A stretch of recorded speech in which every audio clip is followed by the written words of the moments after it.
12 जून 2025 air India का Boeing Dreamliner विमान, जिसका नाम AI-171 था। यह उड़ा तो था लोगों को उनकी मंजिल पर पहुंचाने के लिए, लेकिन टेक ऑफ करते ही हादसे का शिकार हो गया। इस दुनिया को इसने अलविदा कह दी और अपने पीछे लोगों को रोने के लिए छोड़ दिया। इसे अब जब भी याद किया जाएगा, लोग इस घाव को कभी न भूल पाएंगे और जब भी उन्हें इसकी याद आएगी, पल पल उनकी अश्रुधारा बहने लगेगी। यह विमान दुनिया का सबसे सुरक्षित विमानों में से एक है।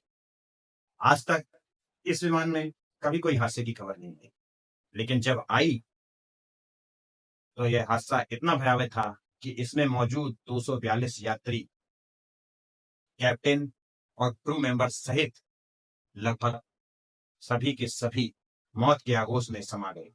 बचा तो सिर्फ एक व्यक्ति, जिसकी सीट क्रमांक 11 थी। पता नहीं यह बचा तो बचा कैसे, पर यह किसी चमत्कार से कम नहीं। यह विमान जिस बिल्डिंग से टकराया वह एक अस्पताल की बिल्डिंग थी, जिसमें बीच वाले फ्लोर में डॉक्टर्स खाना खा रहे थे। लगभग 1:38 का समय था जब यह हादसा हुआ और विमान जिस फ्लोर में डॉक्टर्स खाना खा रहे थे उसके ऊपर वाले फ्लोर से विमान टकराया। जैसे विमान टकराता है, एक जोर का धमाका होता है और एक आग का गोला निकलता है, जिससे आसमान में धुआं धुआं छा जाता है और नीला आसमान काला हो जाता है। इस विमान ने जब अहमदाबाद से उड़ान भरी थी तो इसमें 242 क्रू मेंबर सहित यात्री थे। जैसे विमान उड़ान भरता है, लगभग कुछ ही मिनटों के अंदर विमान हादसे का शिकार हो जाता है और अस्पताल की बिल्डिंग से टकरा जाता है। इसमें 1,25,000 लीटर ईंधन था। इसे ATF कहा जाता है। इसे लगभग 6,000 किलोमीटर की यात्रा करनी थी, हवाई यात्रा।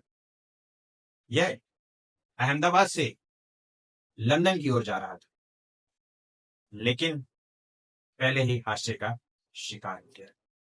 यह लगभग 11 साल पुराना विमान था, लेकिन इसे पुराना विमान कहना अनुचित होगा, क्योंकि इस लाइन में 11 साल के विमान को नया ही कहा जाता है।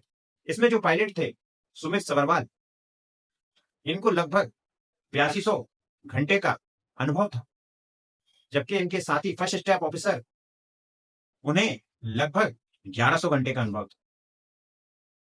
ये कोई ट्रेनिंग पायलट नहीं थे। इतनी भारी मात्रा में ईंधन होने के कारण जैसा ही यह हादसा होता है, आग बहुत तेजी से बढ़ रही थी और किसी भी यात्री को बचाना लगभग नामुमकिन सा था। एक यात्री जो बचा वह तो बस किसी चमत्कार के कारण ही हो सकता है, लेकिन जैसे जैसे आग बढ़ रही थी, लोग जल रहे थे, मर रहे थे, झुलस रहे थे। जिसे भी इस घटना की जानकारी लगी, वो सब गम के सैलाब में डूब गए और उन सब की आंखों से अश्रुधारा बहने लगी। नमस्कार, मैं आशीष मिश्रा आपको अपने YouTube चैनल अपडेट 24 में स्वागत करता हूं। आज हम इस भयावह हृदय विदारक घटना के बारे में बात करेंगे। अहमदाबाद से उड़ान भरते ही विमान AI-171 जैसे ही दुर्घटनाग्रस्त हुआ, तो यह हादसा केवल हादसा नहीं था, बल्कि 6 परिवार जो कोई ना कोई सपने संजोए अहमदाबाद से लंदन की ओर जा रहे थे, इनका सपना चकनाचूर हो गया। बच्चों की हंसी कहीं खो गई और ये जिंदगियां बस एक सरकारी आंकड़ों में मृतकों की संख्या के रूप में दर्ज होकर रह गई। लोगों की पहचान हो गई। अब इन जिंदगियों की पहचान भी DNA से होगी। राजस्थान के बसवाड़ा, उदयपुर, बलूस्ता और बीकानेर जिले के 11 लोग इस विमान हादसे में अपनी जान गंवा चुके हैं। इसमें एक डॉक्टर दंपत्ति, उनके बच्चे, एक बुजुर्ग दंपत्ति और एक नवविवाहित जोड़ा शामिल था, जो कुछ घूमने जा रहे थे, कुछ अपनी कॉन्फ्रेंस अटेंड करने जा रहे थे, कुछ अपना इलाज करवाने जा रहे थे और कुछ अपने अपनों से मिलने जा रहे थे। लेकिन अब उनका मिलना संभव कभी ना होगा। डॉक्टर कोनी व्यास व उनके पति बसवाड़ा में अपनी सेवा दे रहे थे। ये अपने बच्चों के साथ एक कॉन्फ्रेंस अटेंड करने के लिए लंदन जा रहे थे। इनके 3 बच्चे, जिनकी उम्र लगभग 6 से 14 वर्ष के बीच थी। ये पहले लंदन में कॉन्फ्रेंस अटेंड करते, फिर अपने बच्चों के साथ छुट्टियों का मजा लेते, पर नीति को कुछ और ही मंजूर था, जो मौत के आगोश में इन्हें समा ले गई। एक हंसता खेलता हुआ पूरा परिवार एक साथ खत्म हो गया। कभी वो खिलखिलाते हंस रहे बच्चे जो कुछ समय पूर्व लंदन जाने के लिए बेकरार थे, अब एक फोटो में कैद होकर रह गए।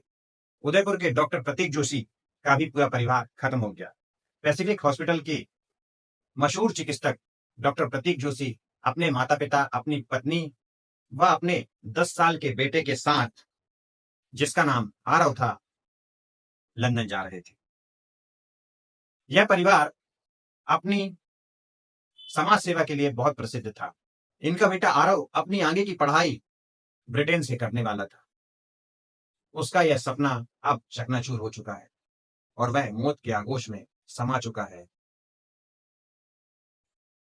उसके पूरे परिवार का नामो निशान मिट चुका है। ये जब घर से निकले थे तो इनके घर की दीवारें कह रही थी, मत जाओ, लौट कर वापस आ जाओ, मत जाओ, लौट कर वापस आ जाओ। जो कुछ समय पहले जहां पर जाने के लिए तैयारियां हो रही थी, सूटकेस पैक हो रहा था, नए नए कपड़े रखे जा रहे थे, वहां पर अब केवल गम का माहौल है। पड़ोसियों की भी आंखें भर भर आ रही हैं, अश्रुधारा बह रही है और रिश्तेदार बार बार अपने घर का दरवाजा देख रहे हैं कि शायद कोई अच्छी खबर आ जाए, शायद कोई बच जाए, शायद मेरा कोई अपना जिंदा हो। दुर्घटना के बाद सरकार की ओर से जांच के आदेश दे दिए गए, मुआवजों की भी घोषणा हो चुकी है, पर मुआवजा एक औपचारिकता मात्र है। यह लोगों की जिंदगी लौटा नहीं सकता। सवाल यह है कि क्या यह हादसा टाला जा सकता था? क्या विमान को उड़ान भरने से पहले और अच्छे तरीके से चेक किया जा सकता था, जो कि शायद नहीं हुआ। कहीं ना कहीं चूक तो हुई होगी। बहरहाल इसके बारे में कुछ समय में पता चल ही जाएगा, लेकिन यह हादसा अपने आप में अकल्पनीय है। लेकिन इससे यह साबित होता है कि हवाई यात्रा चाहे कितने भी सुखद हो, कितने भी इसमें समय बचता हो, लेकिन यह सहज होने के साथ साथ खतरनाक भी है। जरा सी किसी व्यक्ति की गलती किसी अन्य के प्राण, जीवन सब खत्म कर सकती है। अगले वीडियो में मैं आपको इसके बारे में और जो भी जानकारी मेरे पास होगी मैं आपको देता रहूंगा। इस हृदयविदारक घटना के साथ मैं आपसे विदा लेता हूं। जय हिंद, जय भारत।